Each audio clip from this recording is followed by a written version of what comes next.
मेरे प्यारे दोस्तों, मित्रों और साथियों, सादर नमस्कार। मैं मिस्टर शांतिलाल डंसिना, बड़े डूमरपाली, खरसिया, जिला रायगढ़, छत्तीसगढ़, भारत से हूँ। मित्रों, गायत्री मंत्र का उच्चारण हम आत्मा से करते हैं। अगर आत्मा से उच्चारण नहीं करेंगे और अपने हृदय में उसको धारण नहीं करेंगे तो हमें संदिग्धता बनी रहती है।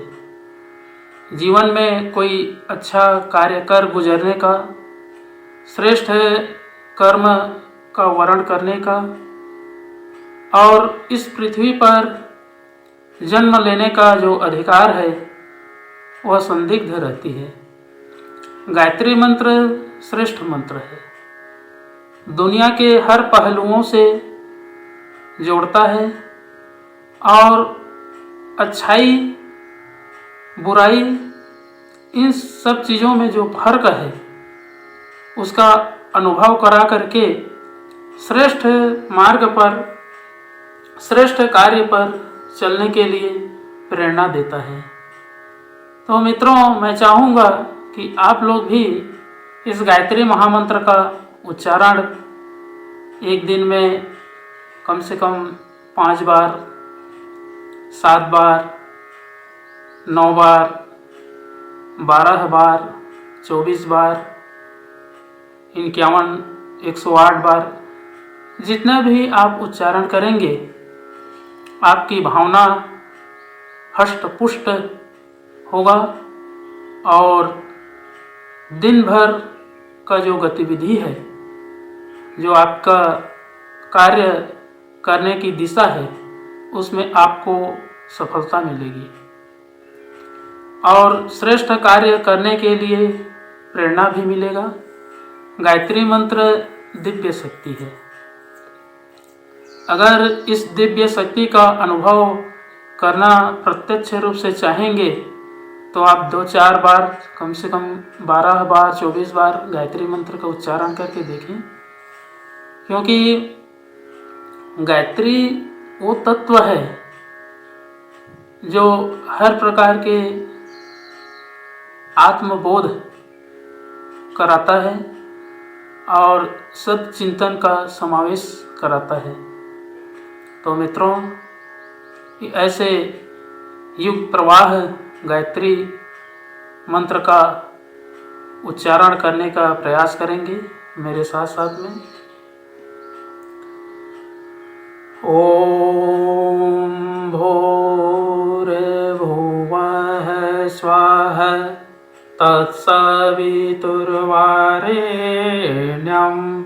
भर्गो देवस्य धीमहि धियो यो नः प्रचोदयात्। उस प्राण स्वरूप, दुखनाशक, सुख स्वरूप, श्रेष्ठ, तेजस्वी, पापनाशक, देव स्वरूप परमात्मा को हम अपनी अंतरात्मा में धारण करें। वह परमात्मा हमारी बुद्धि को सत्मार्ग की ओर प्रेरित करे। ओम हौम जौम सः ओम भूर्भुवस्वः ओम त्र्यंबकं यजामहे सुगंधिं पुष्टिवर्धनम् उर्वारुकमिव बन्धनान् मृत्युर्मुक्षीयमामृतात्। ओम स्वः भुवः भुः ओम सः जौं हौं ओम। मृत्युंजय महादेव त्राहि मां शरणागतम् जन्म मृत्यु जरा व्याधि पीडितं कर्म बन्धनाय। ओम असंभवं संभव कर्तुमुद्यतं प्रचंड झंझावृतिरोध सक्षमं युगस्य निर्माण कृते समुद्यतं परम महाकालममुं नमाम्यहम्।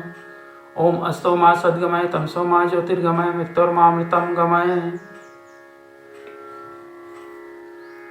परम पूज्य गुरुदेव पंडित श्री राम शर्मा आचार्य जी, परम वंदनीय माता जी भगवती देवी शर्मा जी और गायत्री माता, धरती माता, भारत माता, प्रकृति, पर्यावरण, सूर्यदेव, सविता देवता, महाकाल भगवान, सरस्वती माँ, लक्ष्मी माता, सभी ग्रह नक्षत्र, विश्व ब्रह्मांड के सभी देवी देवताओं के सूक्ष्म संरक्षण में उपस्थित सभी हमारे प्रिय, आत्मीय, आदरणीय और सम्माननीय देवतुल्य भाइयों, देवी स्वरूपा माताओं बहनों, मेरा सादर प्रणाम।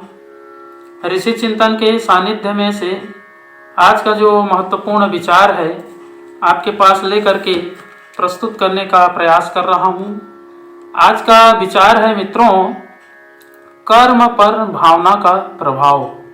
बहुत ही अनमोल विचार है। यूं कर्म के बाह्य रूप को देखकर भी उसके भले बुरे होने का अनुमान लगाया जाता है, पर उसकी वास्तविक कसौटी कर्ता की भावना ही रहती है। हमें अपनी भावना का परिष्कार करना चाहिए। संकीर्णता और स्वार्थपरता जब तक कायम है तब तक श्रेष्ठ काम करते हुए भी उनमें से कोई स्वार्थ साधन करने की इच्छा बनी रहेगी, और फिर चाहे यह इच्छा पूर्ण भी न हो पाए, पर उस दुर्भावना के आधार पर वह सत्कर्म भी पाप रूप में ही प्रस्तुत होंगे।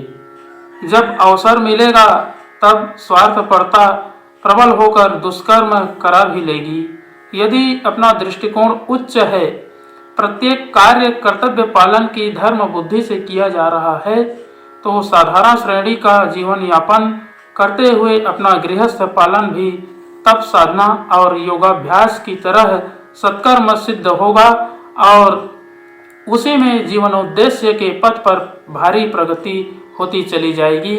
मित्रों, इस संसार में भावना ही प्रधान है। कर्म का भला बुरा रूप उसी के आधार पर बंधन कारक और मुक्तिदायक बनता है। सद्भावना से प्रेरित कर्म सदा शुभ और श्रेष्ठ ही होते हैं, पर कदाचित वे अनुपयुक्त बन पड़े तो भी लोक दृष्टि से हेय ठहरते हुए भी आत्मिक दृष्टि से उत्कृष्ट ही सिद्ध होंगे। आंतरिक उत्कृष्टता, सदाशयता, उच्च भावना और कर्तव्य बुद्धि रख कर हम साधारण जीवन व्यतीत करते हुए भी महान बनते हैं, और उसी से हमारी लक्ष्य पूर्ति सरल बनती है। बहुत बहुत धन्यवाद मित्रों। अगले बार नए वीडियो लेकर के नए विचारों के साथ में आपके पास फिर प्रस्तुत होंगे। सादर नमस्कार।